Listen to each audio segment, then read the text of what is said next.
Hey everyone, what's going on? My name's Van and welcome to the channel. Today on the channel we're taking a look at this watch. This is the Invicta Pro Diver Model 30626. Today I'll be giving you guys an unboxing and a review of this watch, as well as sharing my honest opinions and thoughts. But before we get into this video, make sure you follow my Instagram and make sure you subscribe to this small growing channel. Alright, enough talking, let's get into this video.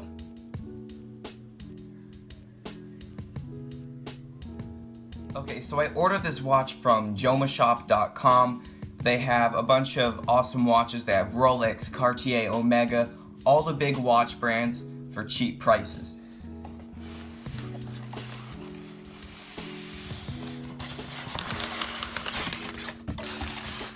Comes with a Jomashop receipt, which is nice actually.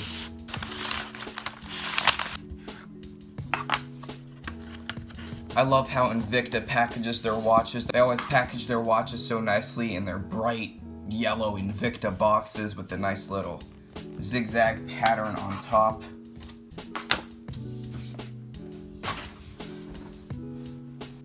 And here is the watch. It comes with the extremely overpriced Invicta MSRP of $500 when it's really only worth about 50 bucks. Comes with a Invicta warranty information little booklet. Of course, comes with the watch itself and a nice little watch pillow.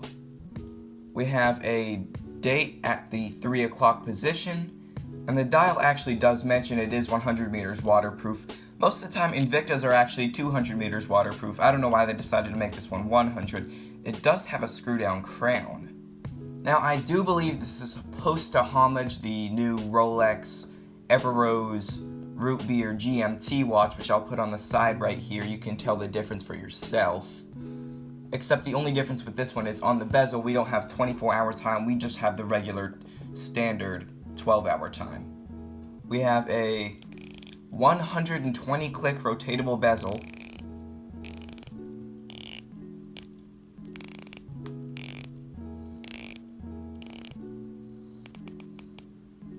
Little bit of back play there, only a smidge. Just a little bit.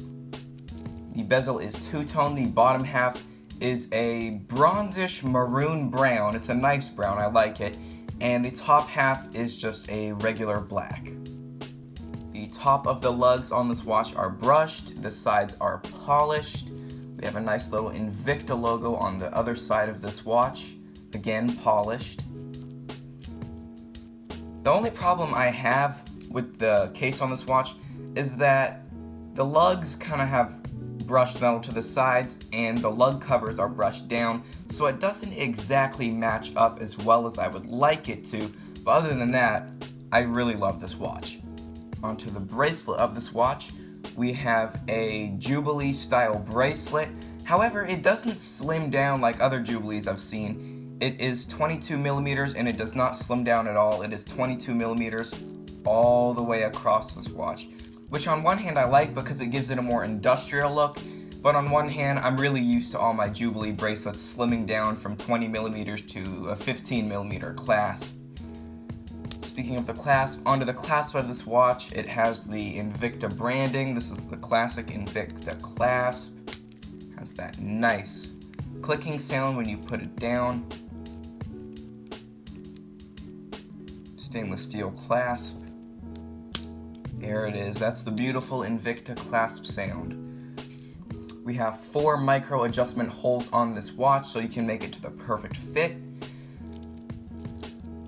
I have already adjusted the bracelet on this watch, and most of the time for me Invictas are pretty easy to take out links, but this one was just a pain to take out the links. It took me at least half an hour to get out 4 links. I mean, that's just crazy. So the links are not easy to get out on this watch. I don't know if it's just this one or all of the watches, but this one was really a pain to get the links out. Onto the case back, it mentions it's a Japan quartz movement, 100 meters waterproof resistance. Has the model number and it mentions that it's all stainless steel. Unfortunately, on this watch we only have hollow lug covers. Personally, I prefer the solid lug covers. It just gives it a more heavy feel and a better quality feel. All of Invicta's watches, most of the time for Invicta watches, they all have hollow end link covers, unfortunately. Earlier I did mention this watch does have a screw down crown, but it's only 100 meters waterproof, water resistant, because I don't know if you guys can see that, but on the inside of that screw down crown there is no little rubber ring, which is called a gasket, which helps the water to not get in as easily.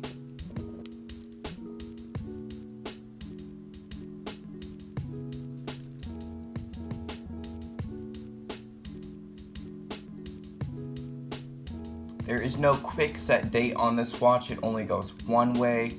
The screw down crown has a nice solid feel. Doesn't feel like it's metal grinding on metal. It's just a nice solid. I have not swam with this watch yet, however I have taken a couple showers with this watch. I have submerged it under a few feet of water. It has not fogged up the crystal or anything. Pretty good water resistance rating. One more thing on the dial, I'm not sure if you guys can see that, but around the indices on the dial there's almost like a little bit of a wave pattern there, which I thought was pretty cool. It does give the watch a little bit more style rather than just a plain gray dial. They have little wave engravements on the dial. I like that a lot. On to the dimensions of this watch. We have a case diameter of 43 millimeters, and this is my other 43 millimeter watch, and you can tell that this one does look a little bit smaller than the other one. I think it's because the bezel is a little thicker and the dial is just a little bit smaller. We have a case thickness of 10 millimeters. If I put the watch on my wrist, it is not too thick. It is a perfect thickness in my opinion. We have a lug width of 22 millimeters, and as I mentioned earlier, the 22 millimeters does not slim down whatsoever. It is just straight 22 millimeters all across the bracelet. And onto the lume of this watch. I thought this lume was going to be green, but I was pleasantly surprised to see an all-around blue lume. It just gives it a more authentic look, and personally I really prefer the blue lume over the green. However, the lume is not the strongest. I've been holding it under the light for around 30 seconds to a minute, and it's just not that strong. I'm going to give this watch a solid 8 out of 10. I would have given it a 10 out of 10 if the brushed metal on the lugs matched the brushed metal on the lug covers. And it would have been nice to see a Seiko NH35A automatic movement or something like that in this watch, but unfortunately it only has a quartz movement. And of course, the link where you can buy this watch for $55 US will be in the description below. If you have any questions or comments about the watch, please leave in the comments below. I will always reply. And that is going to be it for this time, guys. So if you did enjoy, please leave a big thumbs up. Please consider subscribing to this small growing channel. And I'll see you guys next time. Goodbye, everyone.